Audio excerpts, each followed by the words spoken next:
kalau sampai MK memutuskan menerima judicial review untuk kemudian mengubah sistem pemilu dari terbuka menjadi tertutup, ya ini pertama MK justru tidak konsisten dengan keputusannya sendiri.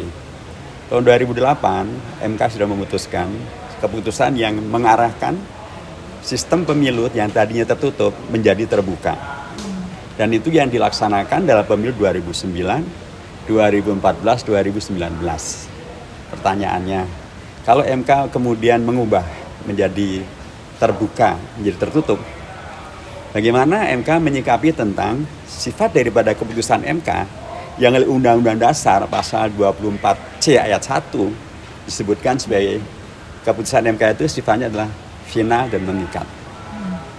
Jadi keputusan yang 28 itu final mengikat.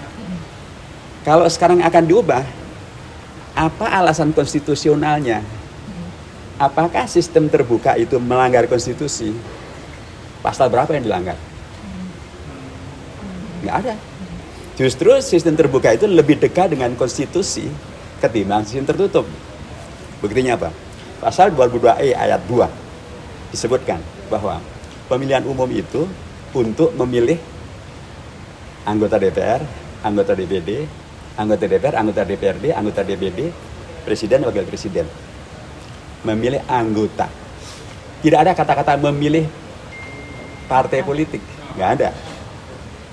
Jadi kalau kemudian MK merubah keputusannya sendiri, yang final dan mengikat itu, harusnya ada pasal konstitusional yang benar-benar bisa dinilai bahwa keputusan MK yang dulu itu salah. Sehingga karenanya MK membuat keputusan yang baru. Justru keputusan yang lama itu benar. Keputusan yang baru ini, bila benar, saya lagi bila aja, saya berharap tidak benar, akan diubah, maka dia justru bertentangan dengan konstitusi yang harusnya dikawal oleh Mahkamah Konstitusi. Pasal 22E ayat 2 tadi saya katakan bahwa pemilu itu untuk memilih anggota, bukan memilih partai politik. Jadi kalau MK merubah menjadi memilih partai politik, justru bertentangan konstitusi, pasal 22E.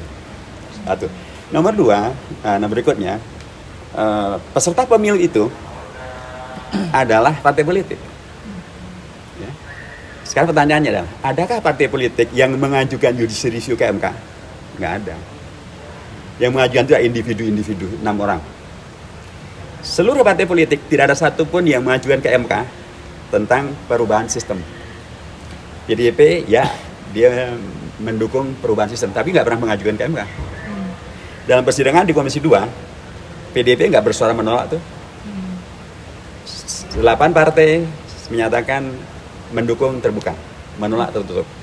PDIP di Komisi 2 di DPR tidak pernah mengatakan menolak terbuka dan mendukung tertutup, nggak pernah. Sehingga ketika kemudian DPR bersama dengan pemerintah sepakat pada Januari yang lalu bahwa pemilu tahun 2024 tetap menggunakan sistem terbuka, di situ PDIP tidak menolak. PDIP setuju, semua partai setuju di Komisi 2, DPR setuju, pemerintah setuju, KPU setuju, Bawaslu setuju, DKPP setuju. Nah ini harusnya menjadi pertimbangan juga bagi MK. Partai politik peserta pemilu semuanya dalam konteks di DPR setuju dengan terbuka.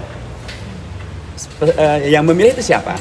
Yang memilih anggota DPR atau presiden bukan MK, bukan partai politik, tapi adalah rakyat. Pertanyaannya adalah, dan itu pasal 1 ayat 2. Rakyat itu maunya apa? SMRC 3 kali melakukan survei, Januari, Februari, dan Mei. 3-tiganya hasilnya sama. Antara 71 sampai 73% rakyat Indonesia lebih menginginkan sistem terbuka. Pak, kalau misalnya kabar ini memang benar begitu keputusan MK seperti ini, apa langkah atau sikap dari PKS?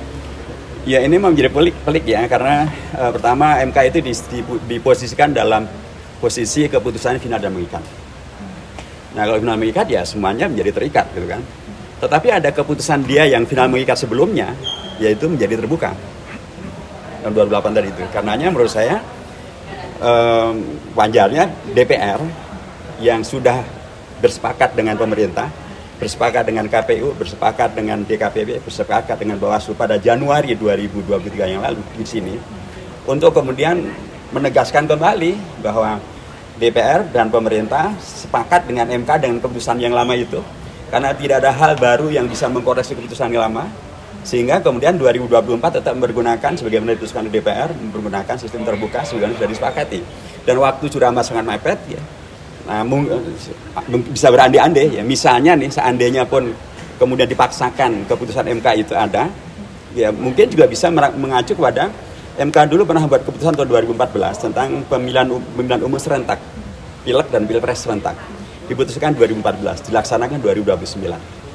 Ini juga bisa begitu. Kalau dipaksakan, sekalipun saya tetap tidak setuju, tapi kalau dipaksakan mudah-mudahan keputusannya adalah pemberlakuannya bukan 2024. Tapi 2029. Karena sekarang juga sudah terlalu mepet, sudah semua proses sudah berjalan dalam konteks terbuka gitu ya. Anggarannya, KPU-nya, pendataannya, partai politiknya semuanya sudah dalam konteks terbuka. Maka MK juga bisa merujuk pada keputusan tahun 2014 yang pemberlakuan keputusannya bukan seketika tapi tahun untuk pemilu yang akan datang. Dulu 2014 untuk 2019, sekarang bisa saja 2023 diputuskan untuk 2029 yang akan datang. Tapi sekali lagi saya tetap lebih berpendapat konstitusi lebih dekat kepada sistem terbuka ketimbang sistem tertutup. Karena kalau tertutup juga itu kita akan diseret kepada setback. Kita akan kembali kepada era pra-reformasi, era Orde Baru. Orde Baru kan kita milih nyoblos gambar partai itu. Masa demokrasi malah dibawa ke sana. Bahwa sistem terbuka sekarang perlu diperbaiki, ya kami punya banyak catatan.